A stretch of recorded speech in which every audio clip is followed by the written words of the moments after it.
Tout autour et à perte de vue, les dunes de sable. Là-bas au loin, comme des mirages, des îlots verdoyants avec une végétation luxuriante.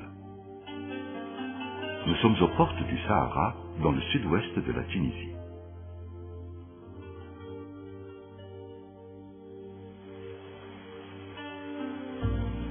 Dans ces oasis ombragées et fraîches, la nature généreuse a permis de développer des cultures sur plusieurs étages.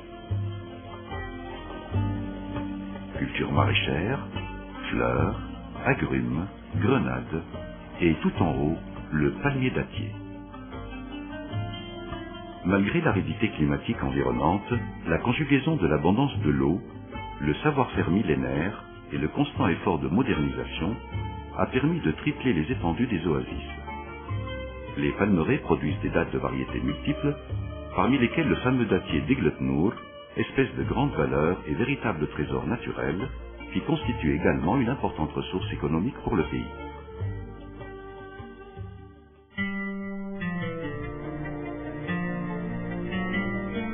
Dans leurs vergers, respectueux des dictats de la nature, les producteurs observent encore des pratiques ancestrales pour récolter des fruits variés et de qualité exceptionnelle.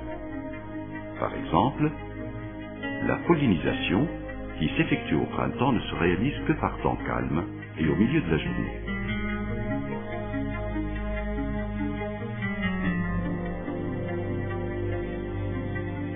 La pollinisation consiste à prélever des brindilles de fleurs mâles et les déposer à l'intérieur de l'inflorescence du palmier femelle.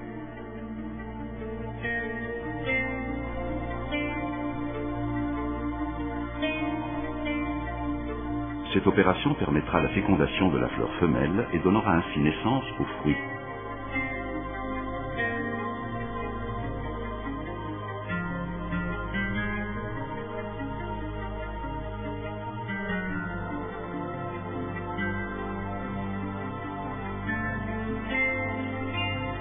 L'agriculteur profite de l'occasion pour couper l'extrémité de l'inflorescence en vue d'obtenir à la maturité des fruits de grand calibre.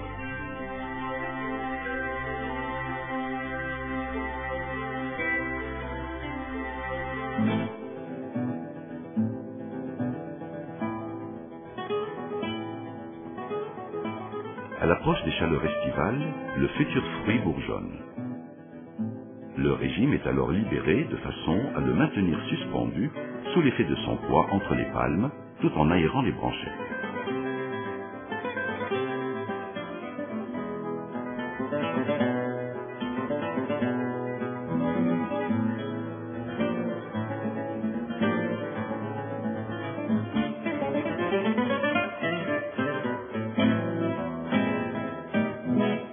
Au cours du mois d'août, les producteurs recouvrent les régimes avec des filets de protection afin de prémunir le fruit des parasites tout en lui évitant les traitements chimiques non respectueux de l'environnement.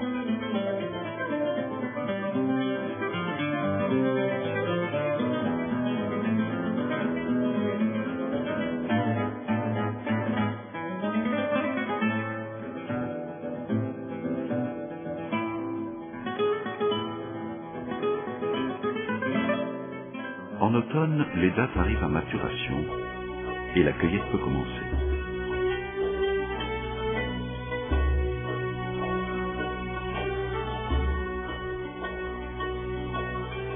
Coupés manuellement, les régimes sont suspendus sur site à un système de penderie afin de pouvoir, à hauteur d'homme, en éliminer les fruits défectueux ou non mûrs.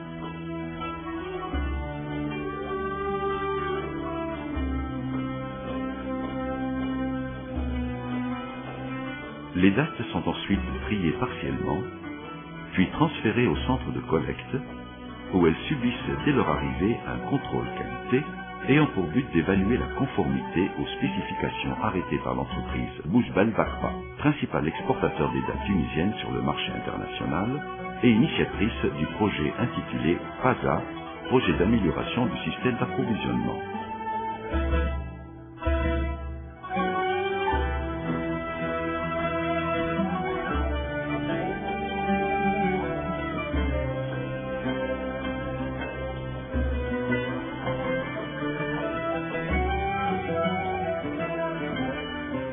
Le PASA, ce projet original, a permis d'instaurer avec les producteurs et collecteurs un climat de confiance et de partenariat visant à améliorer en amont les techniques de production et assurer en aval une qualité conforme aux spécifications.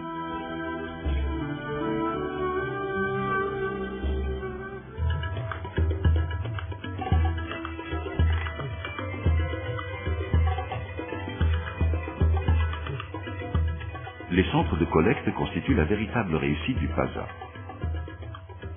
Beaucoup de collecteurs ont abandonné leurs dépôts vétustes pour s'associer à VACPA en vue de créer des centres spacieux et conformes aux normes d'hygiène.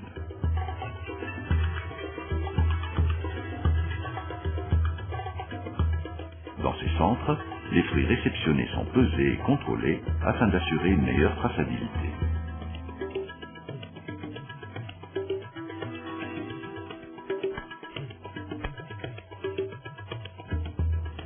La désinsectisation se fait manuellement ou dans des chambres de fumigation prévues à cet effet.